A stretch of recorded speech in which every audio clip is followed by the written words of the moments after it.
ஒரு ஹெல்த்தியான கேக் எப்படி செய்யுதுன்னு பார்க்கலாம் வாங்க. 1 கப் கோதுமை மாவுக்கு 3/4 கப் சர்க்கரை சேர்த்துங்க.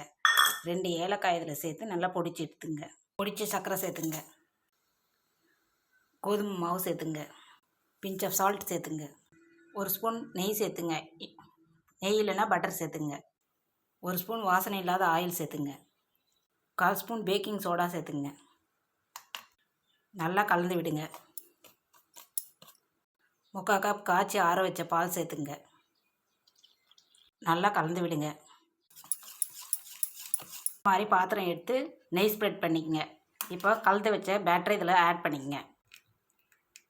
குக்கரை ப்ரீ ஹீட் பண்ணிவிட்டு ஒரு மூடி வச்சு இந்த பாத்திரத்தை உள்ளே வச்சுடுங்க.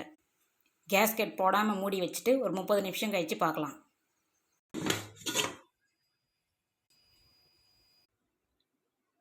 முப்பது நிமிஷம் கழித்து பார்த்தோம்னா சூப்பரான ஃப்ளஃபியான